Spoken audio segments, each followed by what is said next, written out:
Današnje vrijeme, evo Gospa u poruci kaže, to je vrijeme kušnje. Sigurno da je to vrijeme kušnje, ali opet živjet se mora i život ide. Imate tamo onaj film koji je bio nagrađen 1918. tako zove film o Prvom svjetskom ratu. More je tu mrtvi okolo u tom filmu, takav je rat bio. Ali ti živi vojnici, oni su išli naprijed, osvajali front. Oni nisu imali vremena za plakanje, pa doslovce ni za pokopati svoje mrtve. Jer rat je, ti moraš ići dalje, živi gaze. Evo, tako danas u ovo vrijeme, jednostavno, kad čovjek umre, ti moraš živjeti. Evo, pojmite kad se papa bira, možemo mi plakat godinama, ali svi se kardinali skupljaju u Rim. Umro je Pavao VI, velika tuga uzela u crkvu i dolazi izbor novog pape i izabrao se Ivan Pavao I. I umro je nakon 33 dana.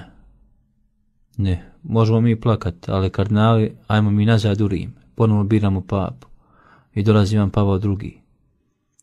Tako jednostavno to, neko je umro u obitelji, otac, idemo izabrati novog vođu obitelji, koji će nam biti sada onaj na koga se mi oslanjamo. Nema nam više majke, neko će drugi preuzeti. Jednostavno, možeš ti plakati, žalovati koliko hoćeš, ali ti moraš živjeti. Jer i taj ti pokojnik u nekoj dubini kaže nastavi živjeti. On je već u nebu, u Božjoj blizini. Mi se bojimo nekad, mislim, Božje blizine. Mislim da danas ovo vrijeme i da se odgovor današnjeg života ne treba pronaći u ovozemnim odgovorima, nego u nebeskim. Ljudi se danas bolje neba. Pa mi se bojimo i vječnosti. Da sad tebi neko kaže garantiram ti nebo i raj i bit će ti sve gore lijepo, ti bi opet rekao pa neka mene ovdje na zemlji. Jednostavno ljudi, ništa novo nije, ljudi su oduvijek bojali smrti i toga jednog prijelaza. Što je tamo, niko se nije vratio. Ma znamo mi da crkva naučava, ali, jedno veliko ali. I to je to što smo mi jednostavno previše vezani za ovu zemlju. Ali ja mislim da mi kršćani nismo neki ni fatalisti ni fundamentalisti. Kao da mi pošto poto želimo produžiti ovaj život na zemlji i pošto poto da vjerujemo da nas Krist neće uzeti s ovoga svijeta u nebo. Uzet će nas Krist. Ali ne smijemo mi od svoga života praviti neku apsolutnu vrijednost, jer i smrt spada u život. Ljudi misle da život je samo do smrti, a smrt je nešto što nije u životu. Ali ona beba čim se rodi, ona je već smrtna. Zato su Grci stari imali bolji naziv za čovjeka, ne čovjek, nego smrtnik. Mislim da Aristotel koristi taj izraz, smrtnik. Jer kad kažeš smrtnik, onda si već rekao i čovjek.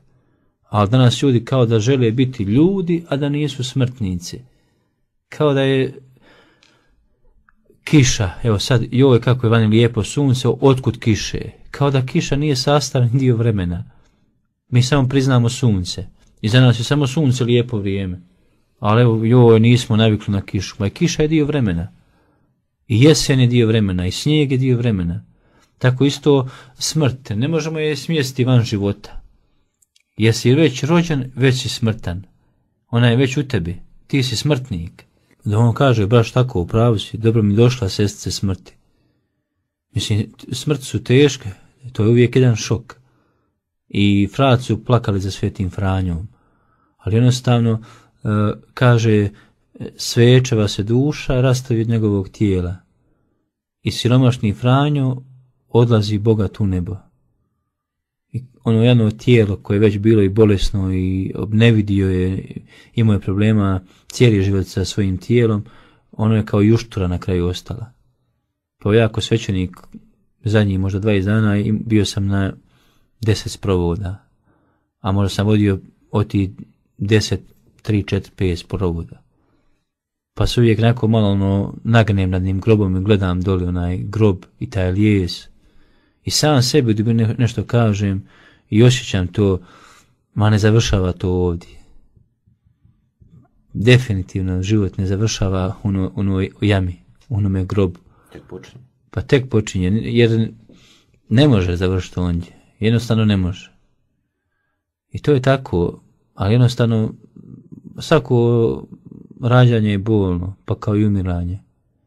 Ali mislim u dubini sveci se nisu bojali smrti. Evo tu je možda odgovor. Sveci se nisu bojali smrti. Padre Pio, Sveta Katarina, Sveti Franjo, evo hoćemo blaženog Alojzija Stepinca, on kaže ja sam spreman. Pa točno, evo Sveti Ignacij Antiohijski, on zapovjeda, on je tamo iz Antiohije počeo ići okovan prema Rimu da ga bace među zvijeri, među lavove. I on unaprijed govori crkvama kroz koje će proći da vam nije palo na pamet da me oslobodite. Kaže, ako me oslobodite, bit ću ljut na vas. Evo, što bi mi danas rekli na tog čovjeka?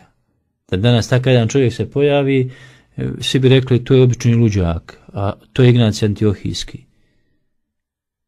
I mnogi svećenici danas koji propovijedaju nekako, kako bi rekao, dajemo samo cijepljenje, dajemo samo ovaj život, koji to propovijedaju, a čitaju Ignacija, njegove spise, kao oduševljen sam Svetim Ignacijem Antiohijskim. Pa jesi, ali kontam da danas živi i proglasio bi ga luđakom.